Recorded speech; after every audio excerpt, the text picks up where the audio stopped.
Hey everyone, welcome back to the Cinematic Wonder.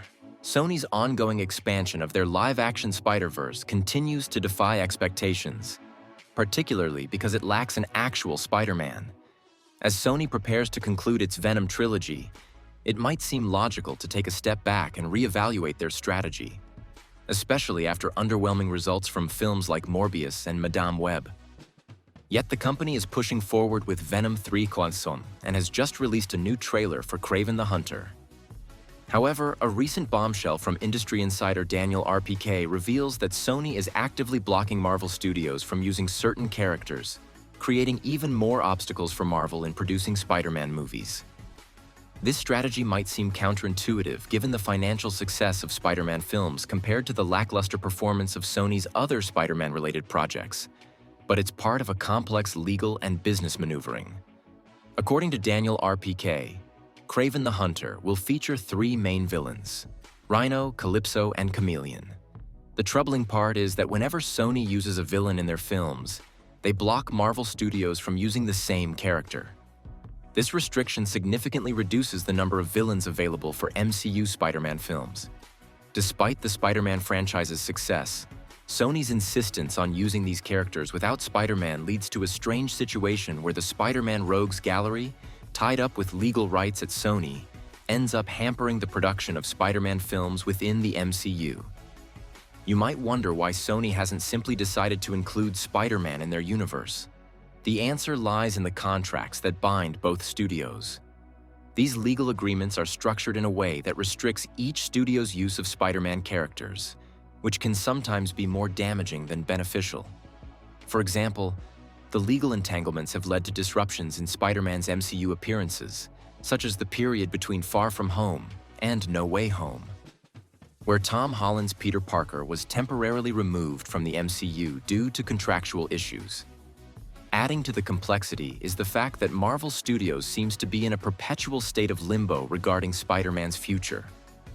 Despite the success of Spider-Man films, the production of new entries has been slow, with no clear updates on the next installment.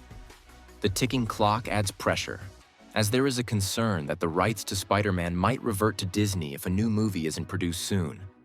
One major issue is that while Spider-Man has one of the most extensive and varied rogues galleries in comics, many of these villains are now tied up in Sony's Spider-Verse.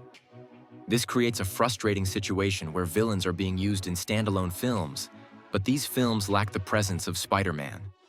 A perfect example of this is the recent Kraven the Hunter trailer. If Spider-Man were included, the film might have felt more dynamic and connected. Instead, it features villains who are essentially fighting among themselves without Spider-Man to balance out the narrative. Sony's approach might seem almost counterproductive. By producing films centered on Spider-Man villains without Spider-Man, Sony is not only potentially alienating fans, but also failing to leverage the full potential of these characters. The contracts that govern these arrangements seem to lack foresight into how this setup would impact both studios' ability to create compelling narratives and maximize their investments. Despite the current issues, there is hope that Marvel and Sony will eventually find a way to resolve their differences. Ideally, the rights to Spider-Man and his villains would be consolidated under one studio to streamline production and create a more cohesive cinematic universe.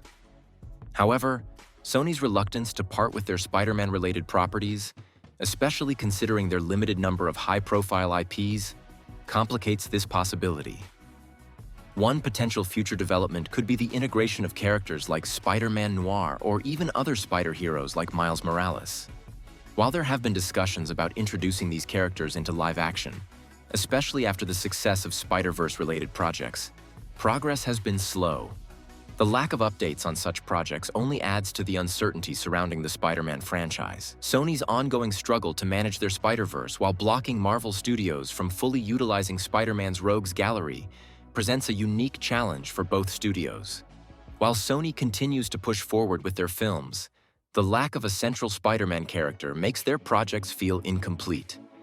The legal and contractual barriers complicate the situation, preventing a smooth collaboration between Sony and Marvel Studios. Ultimately, the resolution may come down to whether Sony and Marvel can negotiate a more effective agreement, or if Sony decides to change their approach to utilizing Spider-Man characters.